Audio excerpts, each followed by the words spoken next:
To all of you on science killer classes. स्वागत है आपका साइंस किलर क्लासेस पर। दोस्तों, UPSC assistant professor re exam का जो जीएस के हम 30 क्वेश्चंस करा रहे हैं उस सीरीज में वीडियो 17 लेकर आए हैं। पहली बार चैनल पर विजिट कर रहे हो तो उसको सब्सक्राइब कर लें, शेयर कर लें, ताकि आने वाली हर वीडियो अपडेट्स आपको मिलती रहे और आपको जो है तैयारी बेहतरीन तरीके से होती रहे। तो शुरू करते हैं आज की वीडियो। पेड बैचेस के लिए हमें आप व्हाट्सएप कर सकते हैं 7505601809 पर। तो शुरू करते हैं आज की वीडियो। मूल संरचना सिद्धांत के संदर्भ में निम्नलिखित कथनों पर विचार कीजिए। संसद की संशोधन शक्ति। मूल संरचना सिद्धांत के संदर्भ में निम्नलिखित कथनों पर विचार कीजिए। संसद की संशोधन शक्ति पूर्णतः असीमित है। बी 2 है न्यायिक प्रलोभन मूल संरचना का अंग है। संघीय चरित्र को संसद समाप्त कर सकती है। तो इसमें से क्या क्या बातें सही है, इसमें सही कथनों पर जो है विचार करना है, सही विकल्प चुनना है आपको। तो संसद की संशोधन शक्ति जो है पूर्णतः असीमित है, ये बात जो है गलत है इसकी। ठीक है, ये वाली बात गलत है। इसका जो हैगा संघीय चरित्र को संसद समाप्त कर सकती है, ये भी गलत है। सिर्फ इसका 2 वाला पॉइंट न्यायिक मूल्यांकन जो हैगा मूल संरचना का अंग है, ये सही होगा।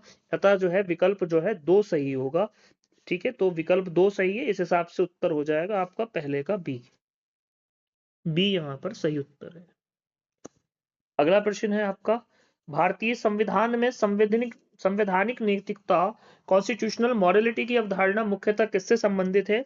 ए विधायिका की सर्वोच्चता, बी संविधान के मूल तत्वों के मूल्यों के प्रति संस्थागत प्रतिबद्धता, सी राष्ट्रपति की विवेकाधीन शक्ति, डी आपातकालीन प्रावधान। तो ये जो है संवैधानिक नैतिकता, जिसे आप कॉन्स्टिट्यूशनल मोरालिटी कहते हैं, वो होता है संविधान के मूल तत्वों के प्रति संस्थागत प्रतिबद्धता। इसका भी बी उत्तर ही सही है। प्रश्न संख्या 3, प्रत्यक्ष कर संहिता डीटीसी का प्रमुख उद्देश्य क्या था? ए जीएसटी लागू करना, बी प्रत्यक्ष कर संरचना को सरल बनाना, सी विदेशी निवेश को प्रतिबंधित करना, डी राजकोषीय घाटा समाप्त करना। तो प्रत्यक्ष कर संहिता या डीटीसी जो है, इसका मुख्य उद्देश्य था प्रत्यक्ष कर संरचना को सरल बनाना। बी वाला ही ऑप्शन यहां से सही हो जाएगा। अगला प्रश्न है प्रश्न संख्या 4, निम्नलिखित में से कौन सा मौद्रिक नीति एमपीसी के संबंध में सही है? इसकी स्थापना संवैधानिक संशोधन द्वारा हुई। ये मुद्रास्फीति नियंत्रण के लिए उत्तरदायी है, निर्धारण के लिए। तीसरा, इसमें आरबीआई गवर्नर अध्यक्ष होते हैं। बताइए भाई आंसर। इसकी स्थापना संवैधानिक संशोधन द्वारा हुई। ये मुद्रास्फीति लक्ष्य निर्धारण के लिए उत्तरदायी है। इसमें आरबीआई गवर्नर जो है वो अध्यक्ष होते हैं।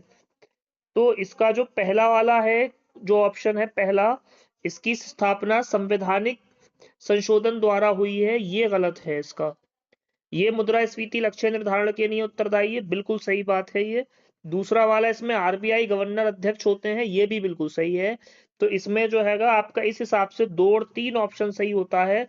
तो विकल्प होता है आपका ए सही। आपका पहला ही विकल्प इसमें सही है, केवल 2 और 3 ही यहाँ पर सही उत्तर है। अगला प्रश्न संख्या 4, लॉर्ड रिपन को भारत, सॉरी एक मिनट 3 नहीं, 1 मिनट ये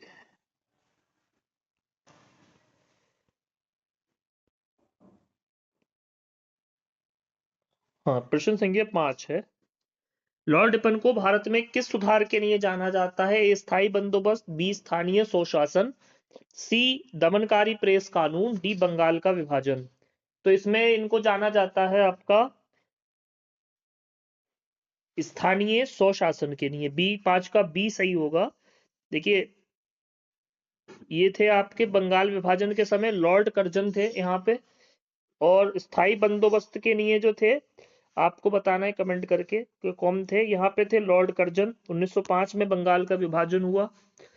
अगला प्रश्न संख्या 6 है, अलिप्त आंदोलन एनएएम के संदर्भ में निम्नलिखित में से कौन सा कथन सही नहीं है? इसकी औपचारिक शुरुआत 1961 में हुई, ए है। बी ऑप्शन है, भारत इसके संस्थापक देशों में था। सी ऑप्शन है, इसका उद्देश्य शीत युद्ध में किसी गुट से जुड़ना था। डी है, बेलग्रेड सम्मेलन इसका प्रथम शिखर सम्मेलन था।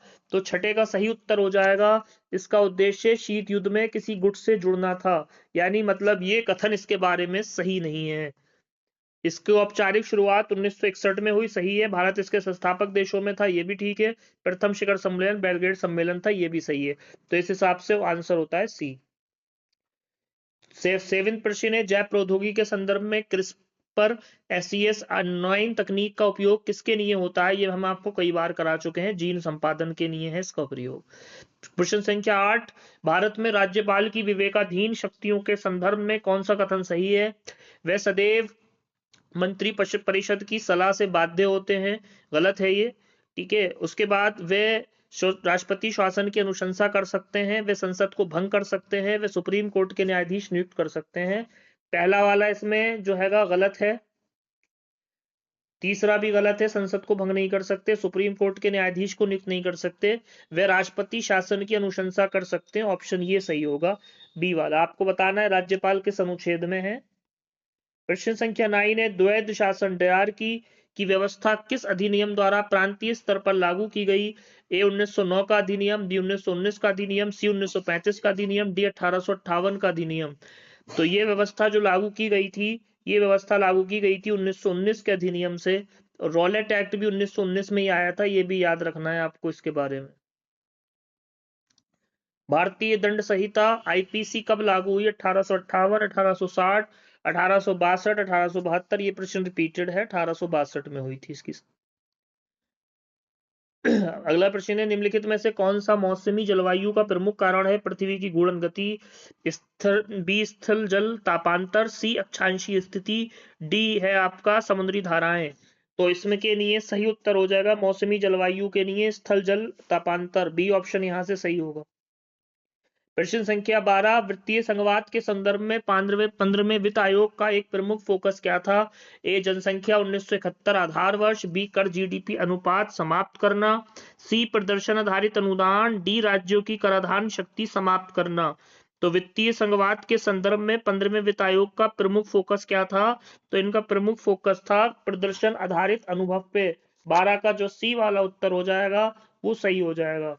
12 का सी जो हैगा यहाँ पर ऑप्शन के रूप में है वो सही है। 13 है, सूफी आंदोलन के संदर्भ में चिश्ती सिलसिले का प्रमुख केंद्र कहाँ था? ए लाहौर, बी अजमेर, सी दिल्ली, डी गुलबर्गा।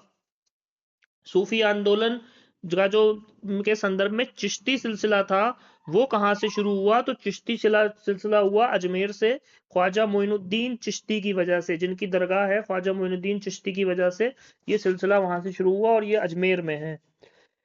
क्वेश्चन 14 है, ग्लोबल वार्मिंग के संदर्भ में कार्बन सिंक का उदाहरण है?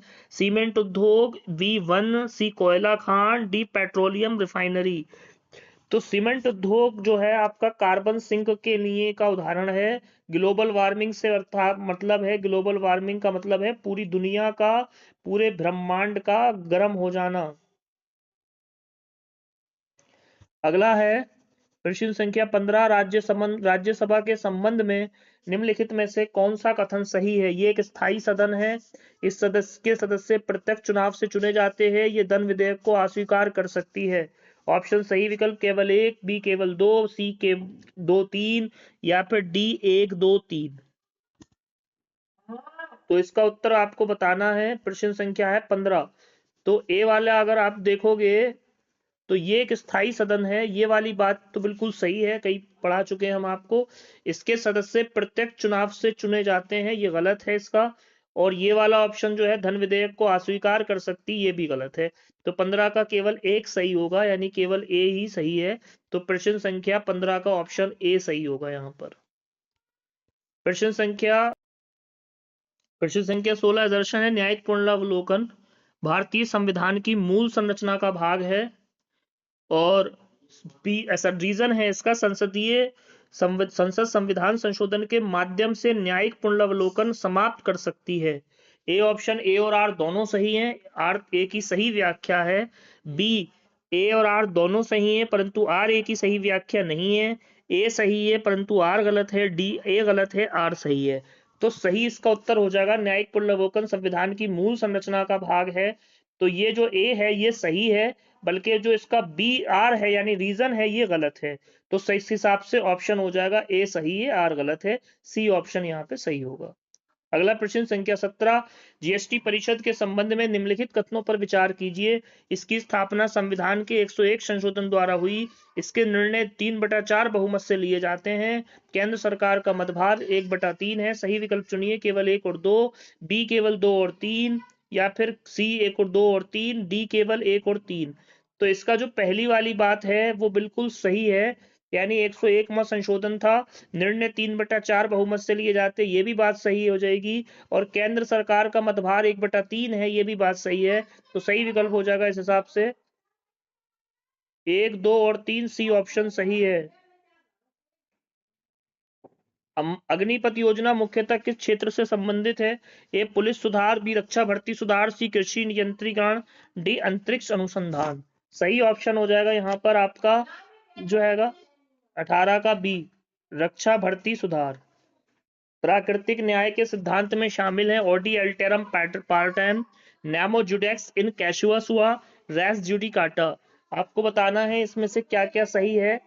ऑप्शन है 19 का केवल 1 और 2, केवल बी केवल 2 और 3, सी 1 2 3, डी केवल 3।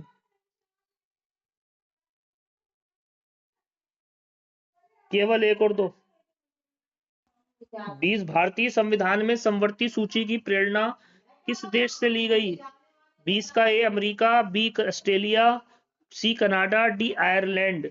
तो भारतीय संविधान में समवर्ती सूची की प्रेरणा जो थी वो आपकी ऑस्ट्रेलिया से ली गई थी। बी वाला ऑप्शन जो है ऑस्ट्रेलिया होगा यहाँ से। एजर्शन है भारत में संसदीय संप्रभुता पूर्ण नहीं है। रीजन है भारतीय संविधान सर्वोच्च है। ए आर दोनों सही है तथा आर ए की सही व्याख्या है। बी है ए आर दोनों सही है परंतु आर ए की सही व्याख्या नहीं है। ए सही है परंतु आर गलत है। डी ए गलत है, आर सही है। तो भारत में जो संसदीय संप्रभुता है वो पूर्ण नहीं है, ये बात बिल्कुल सही है इसकी। और भारतीय संविधान सर्वोच्च है, ये भी सही है। तो इसका जो ए ऑप्शन है वही सही हो जाएगा।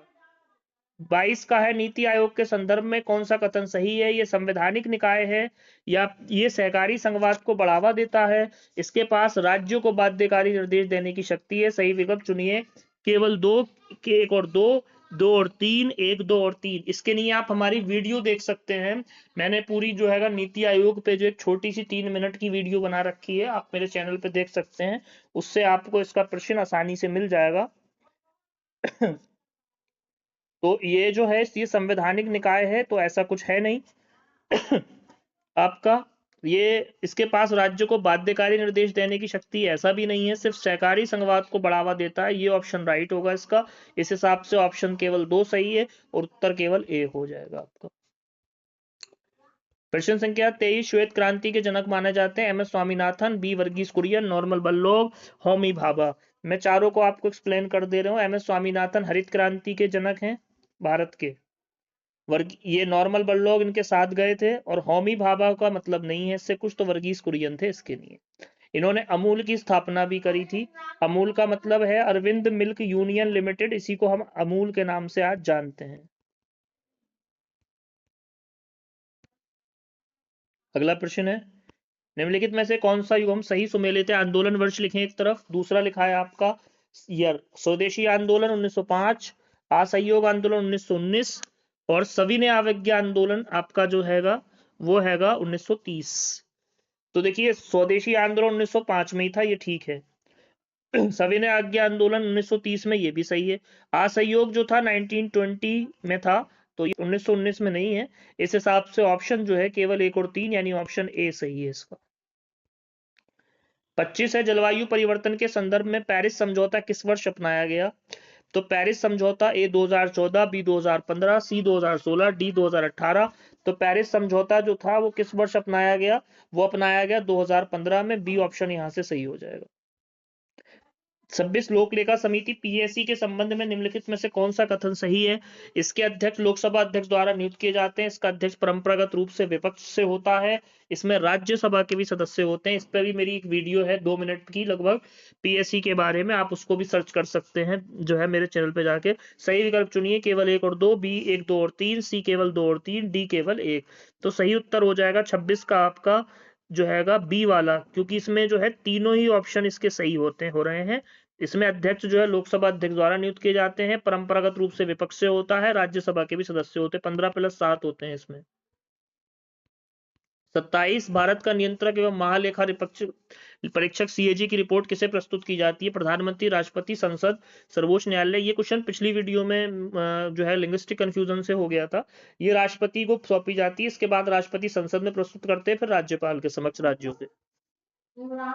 सब 28 प्रश्न है। दर्शन भारत में राष्ट्रपति शासन न्यायिक समीक्षा के अंतर्गत आता है। आर सर्वोच्च न्यायालय ने SR बोमई मामले में सिद्धांत से स्थापित किया। ए और आर दोनों सही है तथा आर ए की व्याख्या ए और आर दोनों सही है, परंतु आर ए की सही व्याख्या नहीं है। ए सही है, आर गलत है। डी ए गलत है, आर सही है। 28 का जो है सही उत्तर हो जाएगा आपका ए वाला। ए और आर दोनों सही है, आर ए की सही व्याख्या है।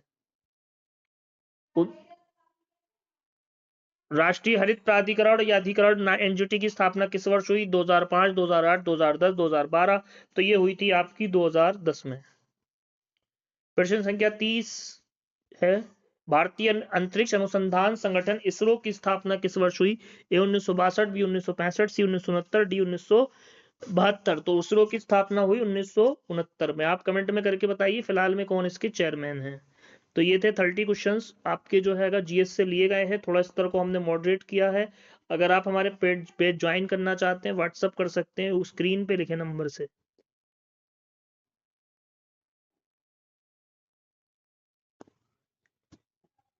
Thank you very much to